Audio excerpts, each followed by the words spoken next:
কেমন আছো বন্ধুরা? বেশ কয়েকদিন হলো আমি ভিডিও দিতে পারিনি। আজকে তোমাদেরকে সেই জন্য একটা নতুন জায়গা নিয়ে এলাম, কলকাতার নববৃন্দাবন।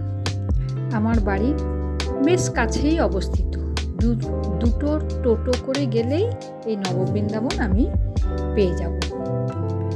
তো বেশ কিছুদিন ধরেই শুনছি কলকাতার নববৃন্দাবন খুব সুন্দর করেছে, তাই একদিন সন্ধেবেলা মা আর মামিদের নিয়ে চলে এলাম এই নববৃন্দাবনে। আমি এই তোরণের সামনে এখন রয়েছি। তোরণটাই দেখো এত সুন্দর করেছে, ভিতরটা না জানি কত সুন্দর। তোমাদেরকেও আমি একটু শেয়ার করলাম, তোমরা একটু দেখতে থাকো। তবে একটা কথা বলি, এই নববৃন্দাবনে মূল যে মন্দির, ওখানে প্রবেশ নিষিদ্ধ ক্যামেরা সহ। তাই জন্য আমি ওখানে ক্যামেরা বন্দি করতে পারিনি মূল মন্দিরের বিগ্রহ বা মূল মন্দিরের ভেতরটা।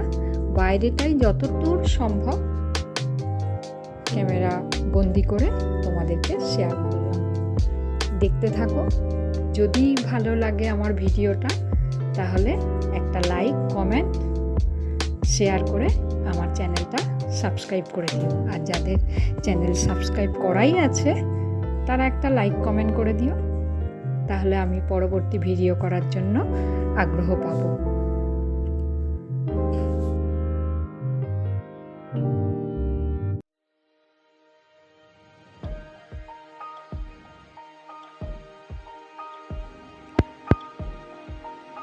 ভগবান শ্রীকৃষ্ণের বিভিন্ন লীলা তার দিকেই ফোকাস করে এই নববৃন্দাবন নির্মিত হয়েছে।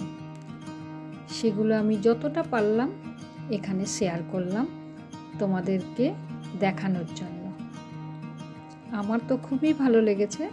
যদি তোমাদেরও আমার ভিডিওটা দেখে ভালো লাগে বা বাড়ির কাছাকাছি যদি অবস্থিত হয় তোমাদের এই নববৃন্দাবন, তাহলে সম্ভব হলে এসে দেখে যেও। আমার তো খুবই ভালো লেগেছে।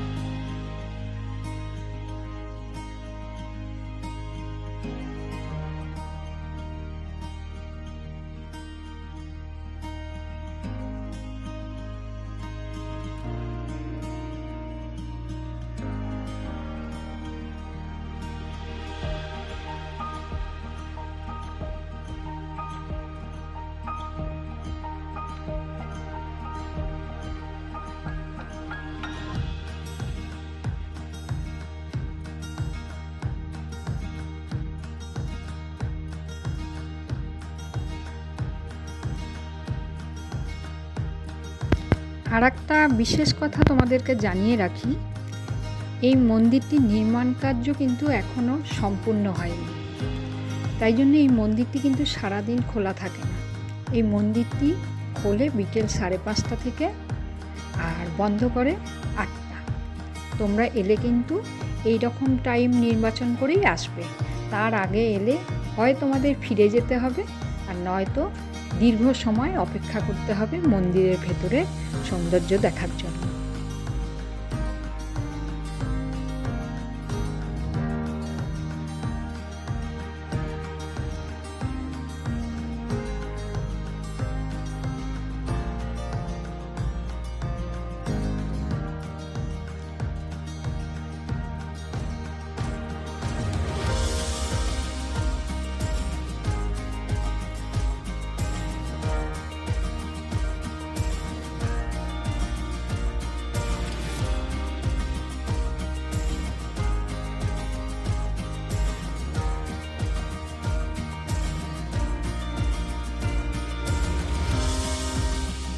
এই মন্দিরের পাশেই রয়েছে মা গঙ্গার অপরূপ সৌন্দর্য, অপরূপ সন্ধ্যার সাইট সিন।